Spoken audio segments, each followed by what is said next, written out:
Welcome, everyone, to this discussion on AI at work. My name is Stephen Overley. I host Politico's Daily Tech Podcast.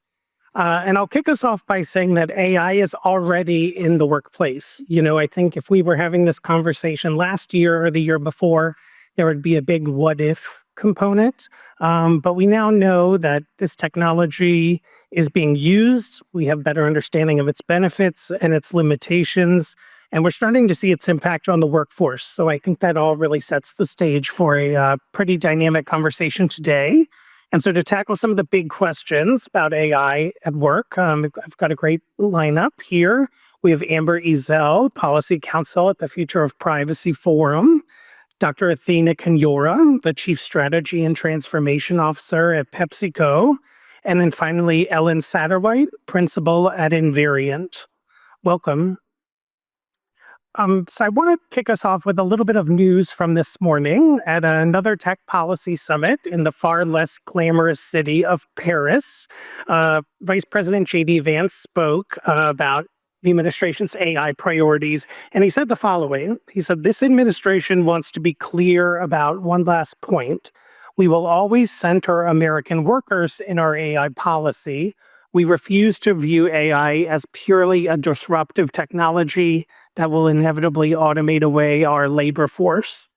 I'd be interested to hear from each of you kind of your reaction to that quote and that sort of statement of the administration's priorities. I'll start since I'm at this end. Hi, I'm Ellen Satterwhite. I'm not Brent, playing the role of Brent today. So I represent and work with early stage companies all across technology, but particularly hard tech companies. So some of these companies are trying to bring jobs to the US that have not been done here for years, or to reinvent an entire industry. So for example, our entire defense industrial base is based on a network of machine shops, thousands and thousands of tiny machine shops. The average age of the owner is 63. These are very, very small shops. People are not buying these shops, and they are, when the owners decide to retire, the shops no longer exist. So I have a few clients in this space who agree wholeheartedly with what the vice president, I think, laid out very well, which is AI and automation can help us create entirely new categories of work for people. Good, high-paying, high-wage, really status jobs for folks. And so when we think about how this administration is thinking about those policies and kind of thinking about what that means for the American worker, I think the idea that AI can actually supercharge people and supercharge entire industries is really an interesting one. Maybe I'll take it from there. So Athina Kanioura, I'm the Chief Strategy and Transformation Officer of PepsiCo.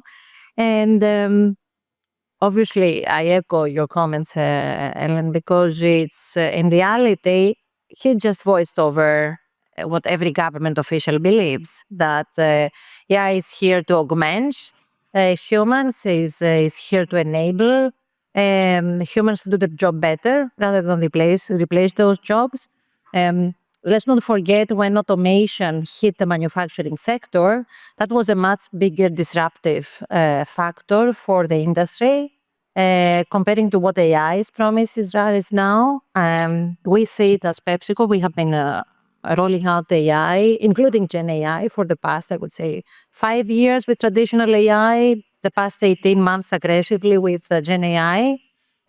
We have added people in our workforce. Jobs have become better, jobs have become more efficient, less manually intensive in some cases if you were to create this combo between industrial automation and AI and digital twins, especially for the manufacturing and warehousing. So we wholeheartedly believe that both the US administration and every other government out there who is investing in AI are thinking the right way of amplification of the human experience. Hi, everybody. I'm Amber Ezzell, AI Policy Counsel at the Future of Privacy Forum based in DC. I would definitely agree with what my co-panelists have said right now so far with regard to just the importance of keeping humans at the center. We recently put out some HR and AI best practices that really talks about the importance of human engagement, especially as AI is integrated into work jobs and work processes that normally would have been done by a human. And so definitely agree with not leaving humans out of the picture. And then also, I think one of the things that was captured in the quote that Stephen that you provided is just the importance of making sure that nobody is left behind. I think we're at a point in time where a lot of people feel threatened by AI, but I think that there's a lot of potential for AI to really not replace people, but really enhance what people have already been doing for a really long time. So I think we're at an exciting moment when it comes to AI and innovation. When I heard the comments as a journalist, kind of my instinctive reaction is that sounds nice, but how are you going to do it, right? How do you actually put this into action? And one of the things the vice president also said was talking about the need to train workers, the need to educate students about how to use AI. And he went on to say that government and industry have an obligation to kind of prepare the workforce for AI. And so, Ellen, I'll come to you first with this. As someone who's worked in government and worked inside companies, what do you see as sort of the biggest challenge to achieving that, especially kind of getting those two to coordinate and work together? I think right now, the challenge is how quickly everything is moving. So just as a small example, I last night taught myself how to use ChatGPT to create a media report for something. And the prompt engineering that I used to do that is totally different than it would have been even a couple months ago, right? We just know so much more now. The models are operating at a quicker and quicker scale, or faster scale. So I think one is pace of change. Two is when government and industry work well together, there is a high degree of trust. And I think right now we're at the beginning of a new administration and it's just time to reestablish trust. So that's always something that will slow you down a little bit. And then finally, I think the hallmarks of what make these things work well, there are plenty of analogs in our past because all of our incentives are aligned, right? Industry, government, all of us as citizens, our incentives are aligned for this to work well because none of us want to live in a society where it goes wrong. So I don't know. I think I'm probably a little techno-optimistic for others, but hopefully that gives you an idea. Athina, Pepsi is an example of a company going through this transition. I mean, you are reskilling workers, you're retraining workers whose jobs are being transformed by AI. Can you give us some insight into what that actually looks like on the ground? I mean, how much are you investing in this? Are you letting workers go? Are you keeping everyone on? What does that actually look like in practice? Sure. So just to give you the facts, we have 325,000 employees globally. 60% of those sit in the States. 85% of those employees are frontline workers, which means people in the factories, in the warehouses, logistics, our truck drivers, our salespeople. So people who make, move, and sell our products. And not necessarily all of them have a college degree, which is quite important, right? I mean, they might have come from community colleges, some of them from high school, some of them are technicians. So we have the full spectrum of what you will find in the society. So we are representative of what sits in the society. So when we started with our big digital transformation program, AI being part of that digital transformation program, we've made an informed decision that we need in parallel to upskill and reskill all the workers across every spectrum of function, business, geography, to make sure that all of them have an opportunity to still be part of PepsiCo after the transformation. Right? That is an extensive program of everything on. When we say cloud transformation, what do we mean? When we say data transformation and data foundation, what do we mean? How does it relate to you? Insight-driven decisions. Then we went to digital solutions. And last, we went to AI applications. So you gave everyone across the spectrum of capabilities to experience AI in different ways. For our people in the factory, predominantly it was around health and safety.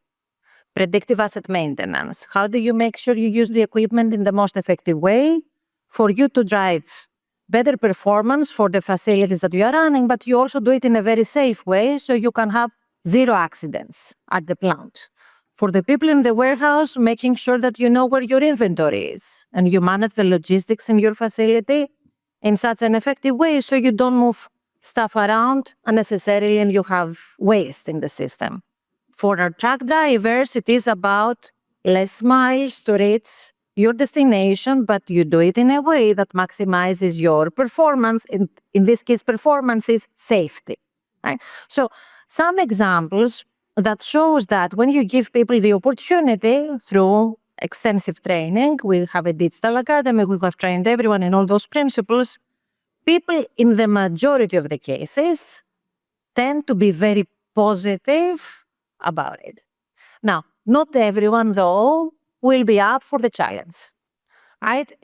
Our responsibility as corporation, as an NGO, as a government, is to give people the platform, the opportunity to reskill themselves so they can be ready for the next domain, the next generation, the next transformation. But they were the ones that have chosen to still continue running the business or doing their tasks in the analog way.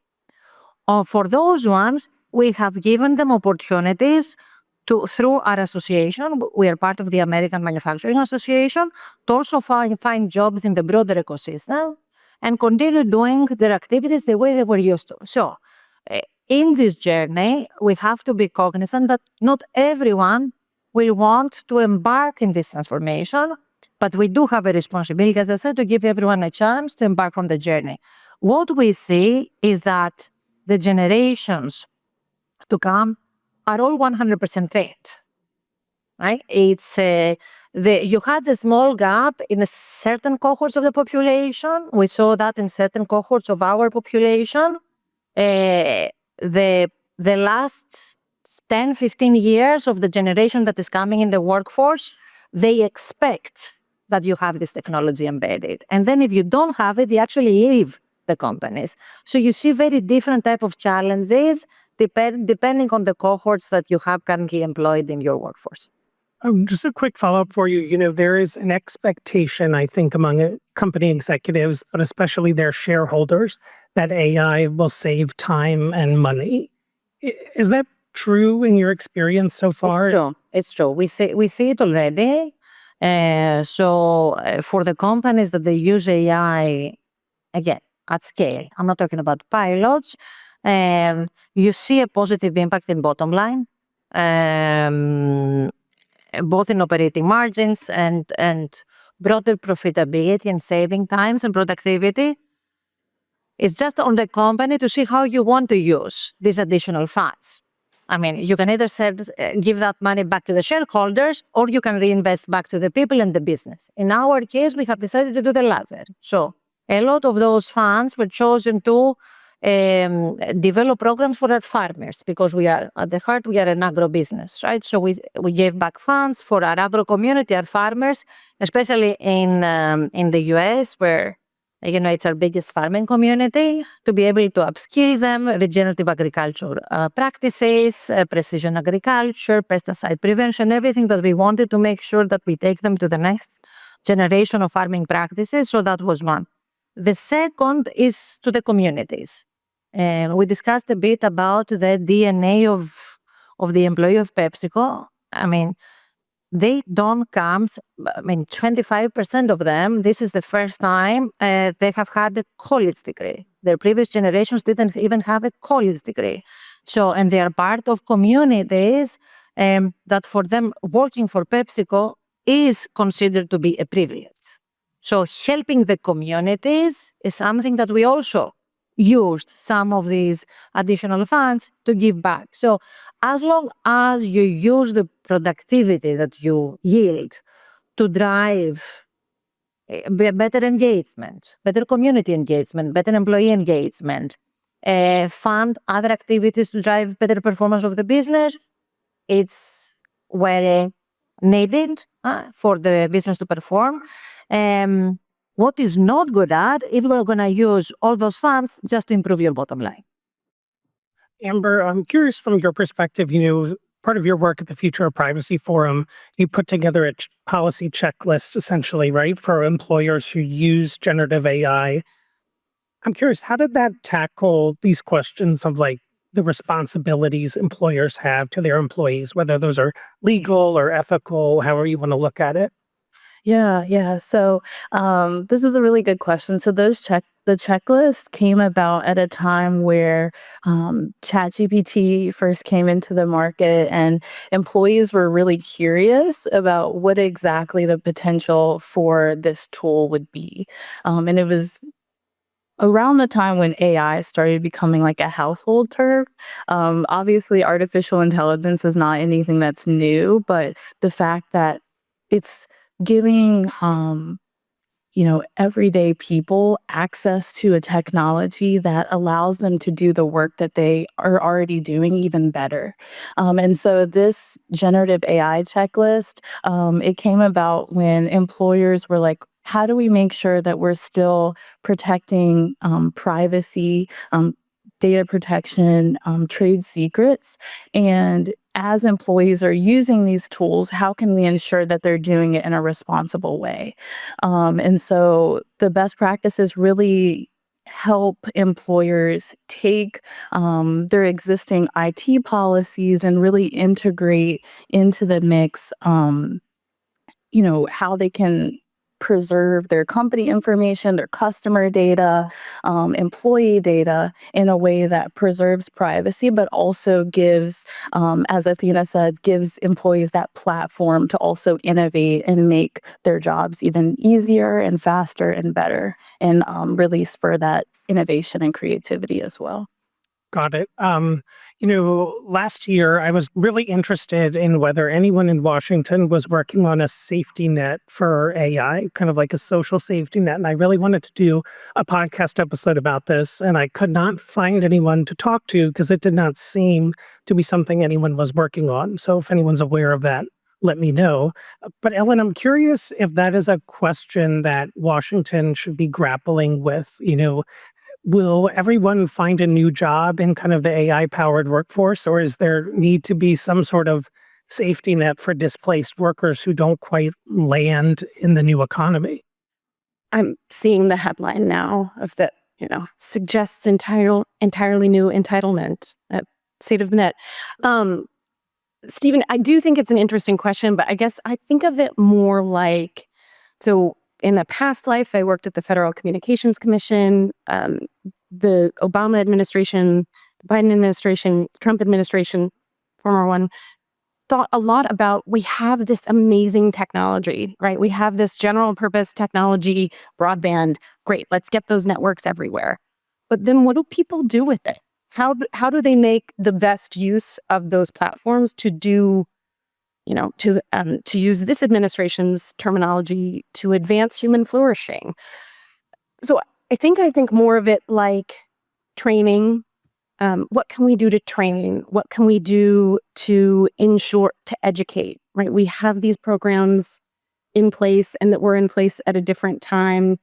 With rural electrification, we went out and showed people how to use a refrigerator, and we showed people how to use the technology that was then going to become a part of their daily lives. And that is where my mind goes more than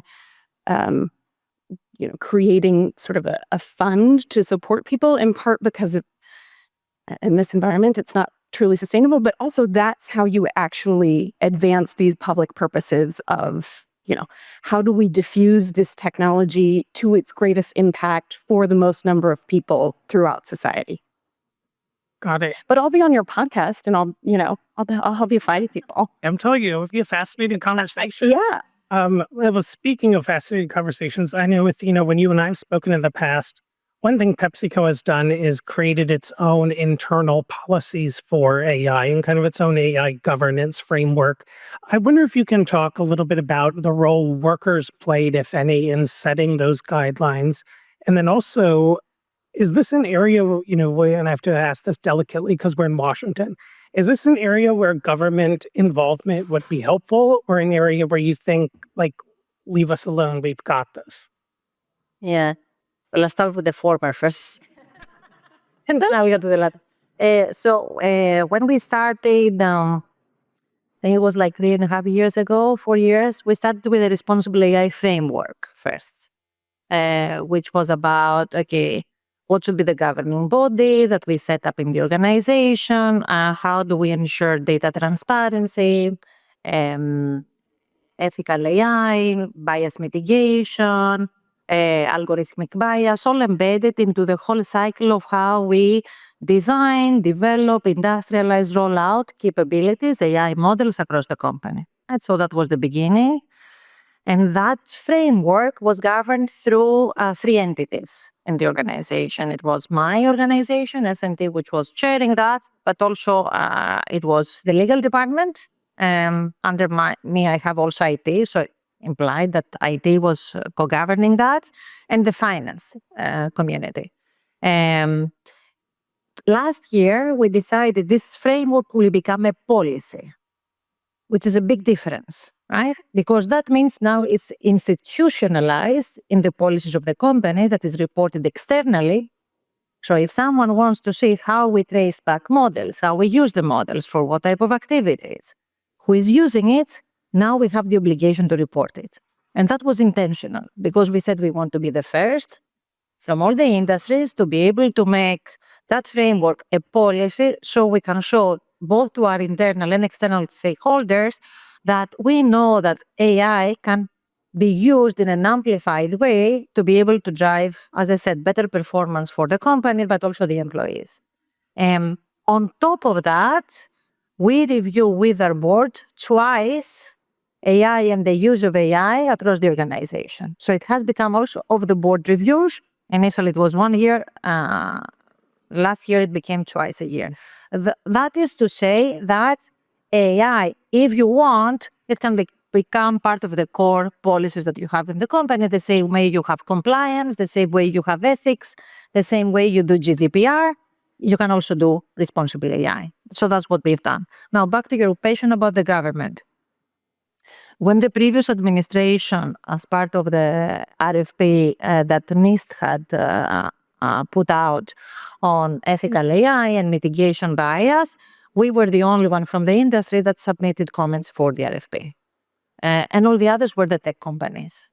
So we absolutely need and we want the participation of the government in helping us and setting with us frameworks, policies, orders, maybe in the future laws in this space. Otherwise, every company will tend to do what every company needs to know best, but without a cohesive and consistent strategy across the full spectrum of everything that we need as big corporations. We don't see that happening.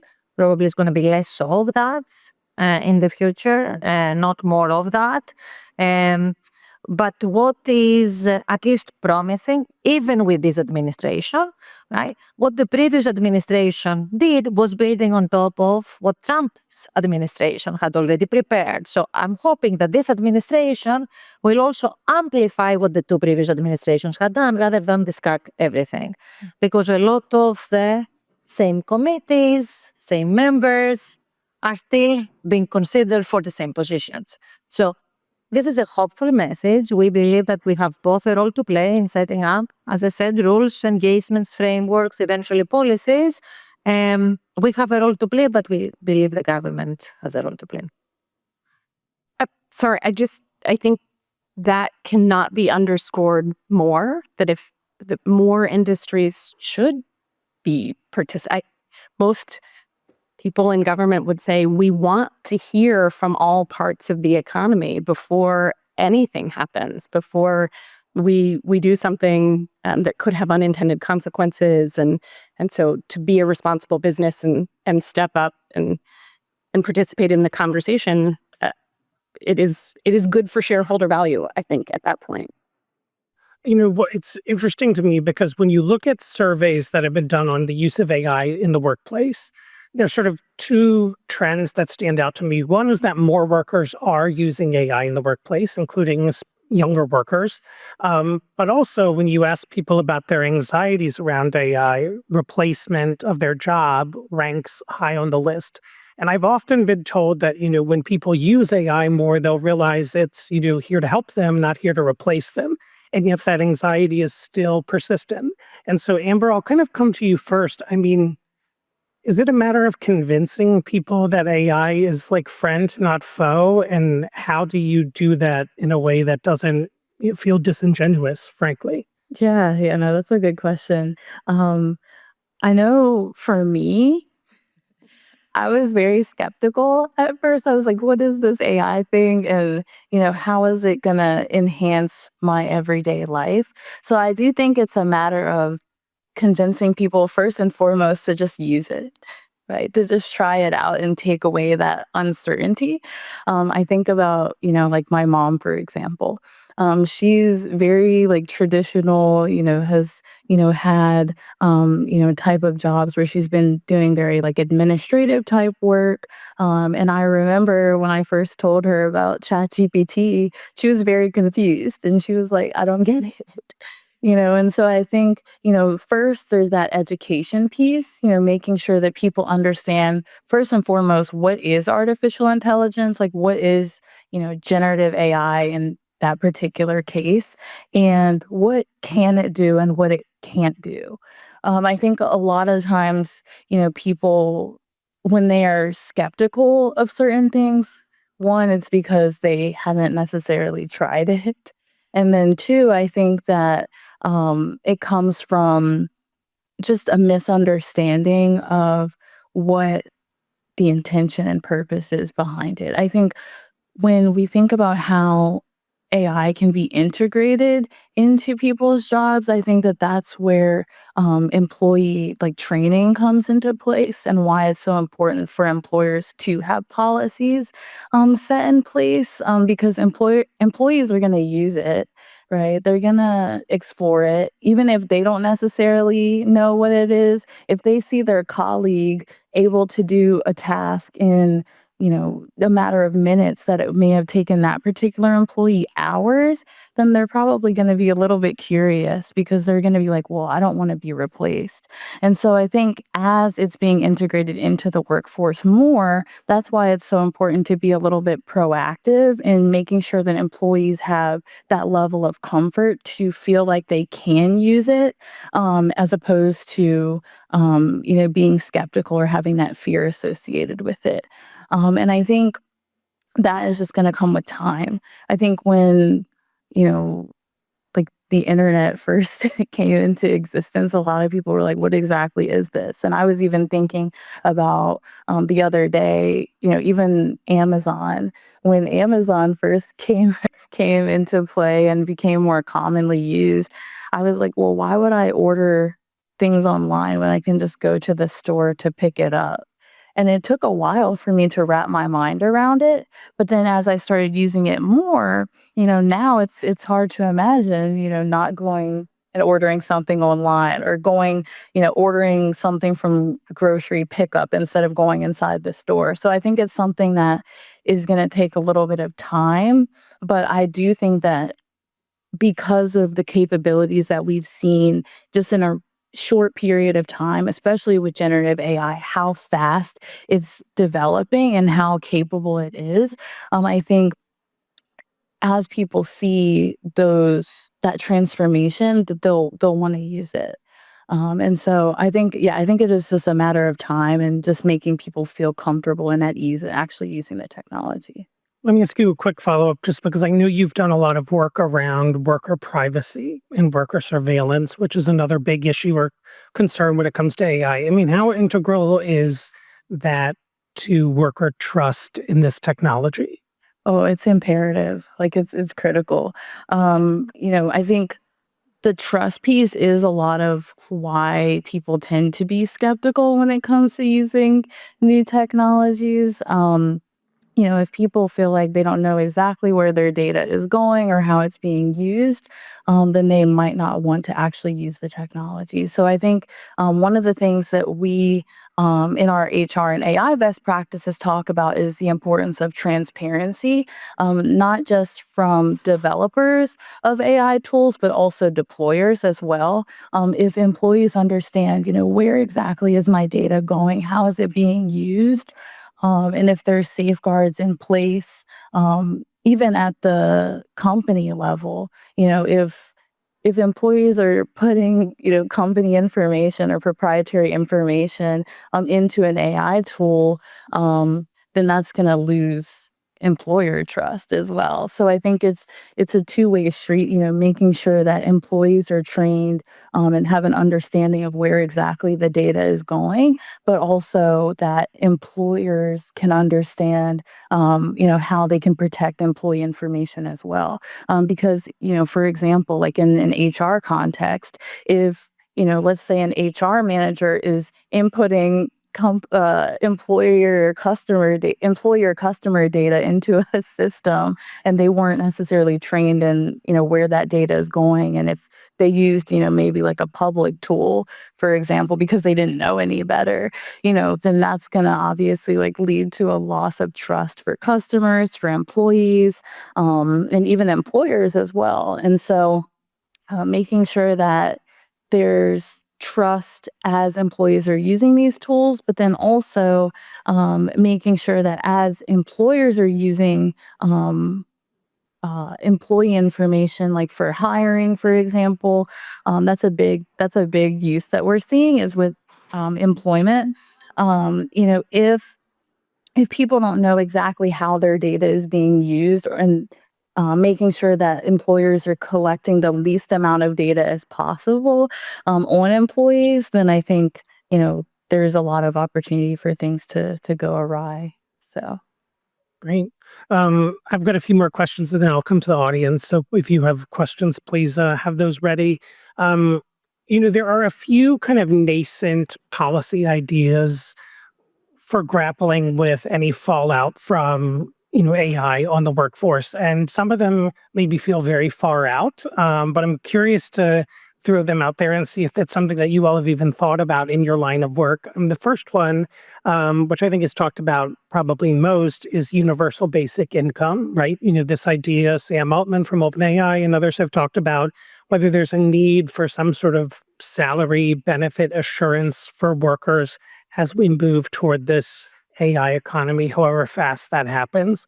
I mean, is that something that you all in your work nowadays are thinking at all about? I'll jump on this one. I work with startups, early stage companies. I work with people with huge brains and expansive minds, and this absolutely comes up in conversation. UBI, but then also portable benefits, and the idea that your sort of floor of kind of basic survival is not necessarily tied to your job. That helps you be more secure and learn more. I think we're probably a little far off from the political reality, from UBI or something becoming a political reality, but it's certainly something people talk about, and more than they did, I think, more than they did even 2-3 years ago. Not in the industry. Yeah, it doesn't come up because obviously people want to be paid per their contribution. And whether we like it or not, we don't live in a communist system society, right? So it's what we have a responsibility as a multinational company who operates in every country, depending on the laws of each country, about how kind of people should be compensated. There is minimum wage, there is wage on top, base wage that we provide. So I'm diverting, obviously, from UBI. But UBI is a very utopistic approach.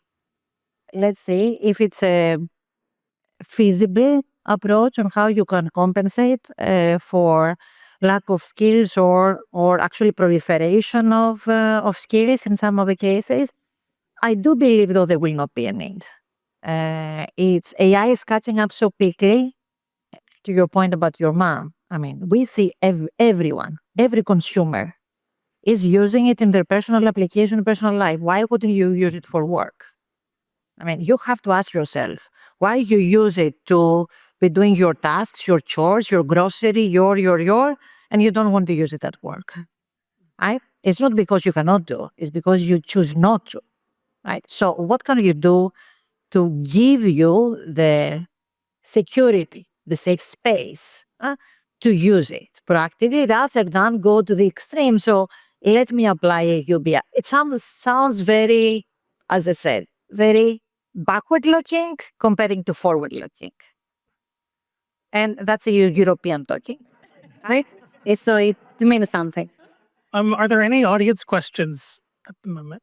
Yeah, we went back here. I think there's a microphone.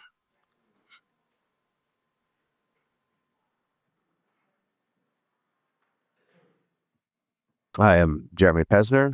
My question comes down to a practical use of AI that I've been personally trying to figure out right now. So, for example, people ask me, do you use AI to write cover letters when you're applying for jobs or to write drafts of articles? And I say no, because most of the time the AI isn't versed well enough in the particulars of the situation in order to be able to do that. Now, I know over time there may be ways to train it, but then there's the question of whether that's actually worth the effort.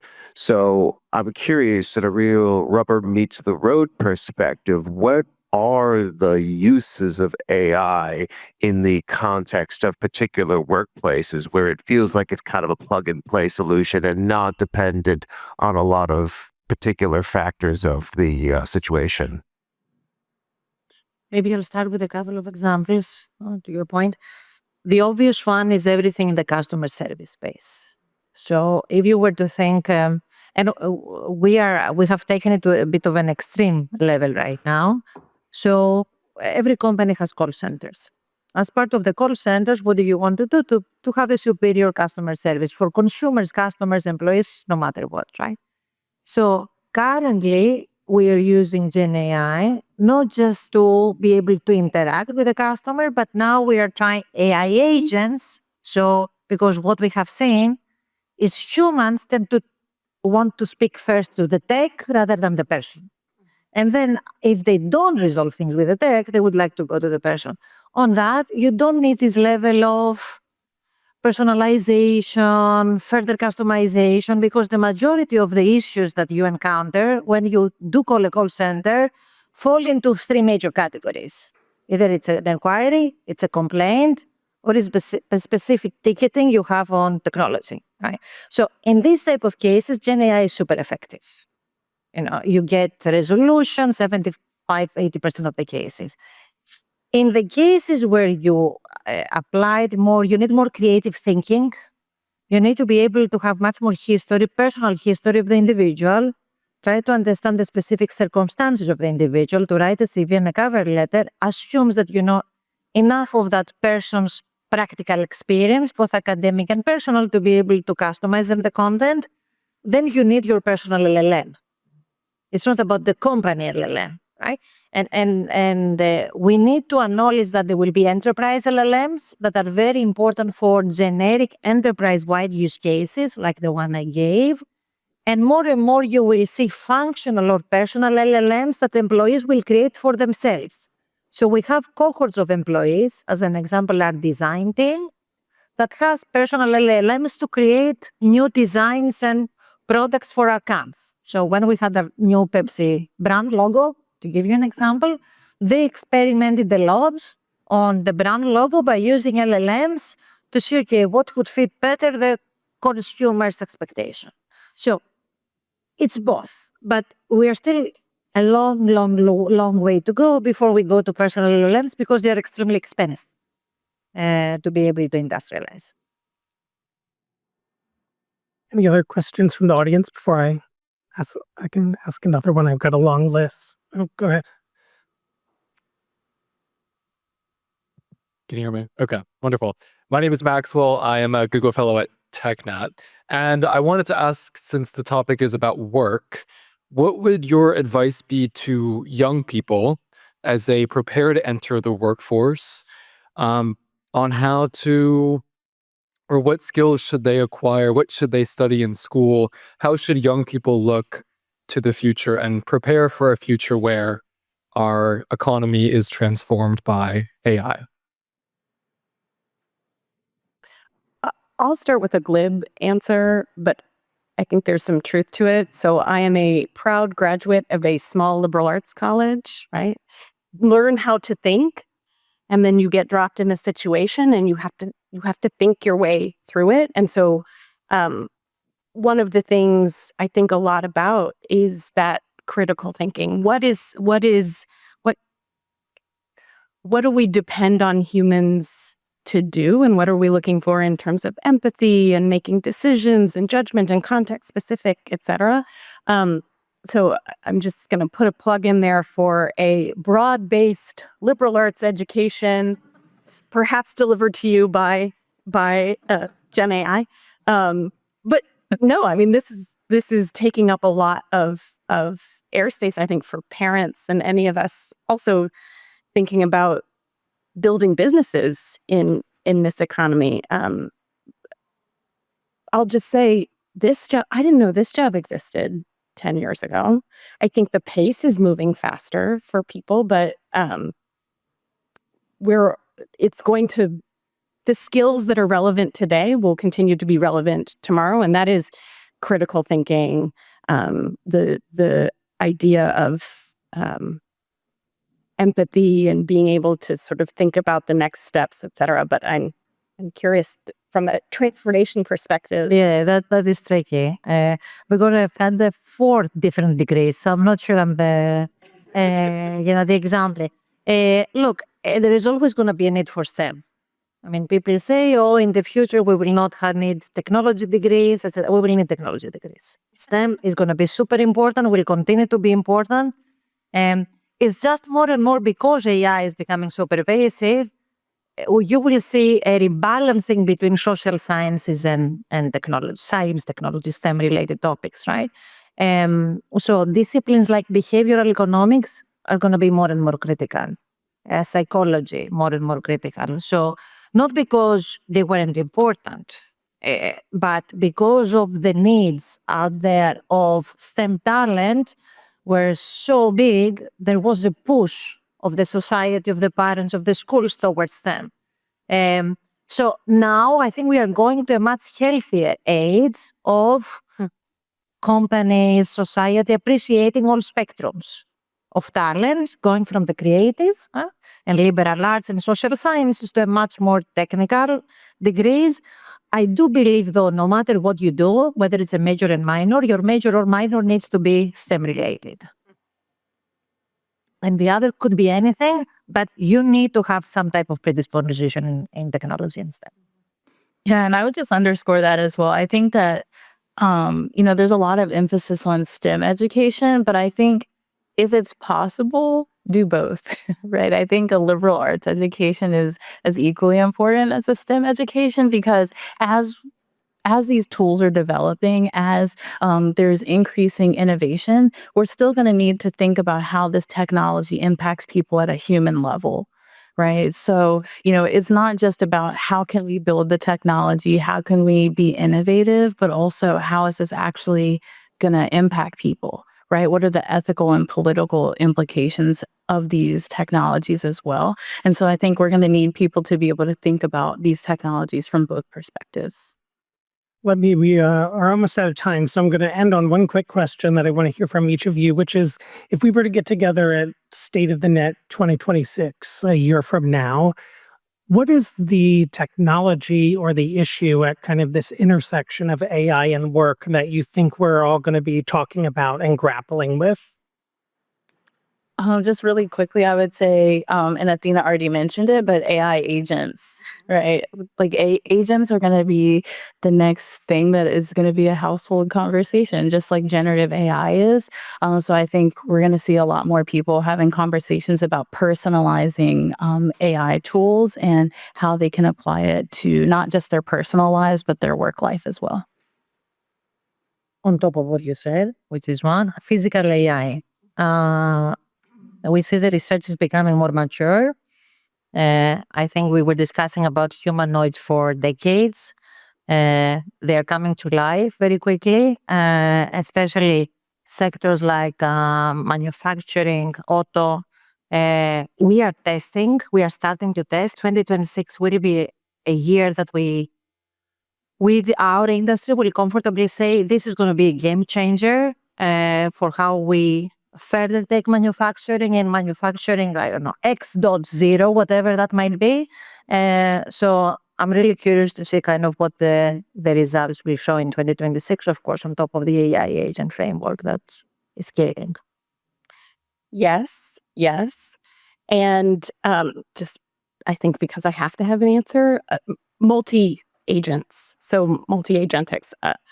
We are at the point, getting to the point where we can simulate entire populations based on very smart descriptions and data, et cetera. So what does that mean for a workplace? What does it mean for an industry? Are we going to have pollsters anymore? I know that we're not particularly caring about one section in particular, but that's something I think that will come to the fore in the next year. And from a policy perspective, what does that mean, and what does that mean in the workplace? Well, I think we solved it. Yeah. I think we're good, right? You fixed it. No more questions to ask here. No, listen, I can't thank our panelists enough for sharing their knowledge with us. I think we probably will be having this conversation again next year because it's not going anywhere. But thank you all for being here today. Thank you. This event, thank you. When did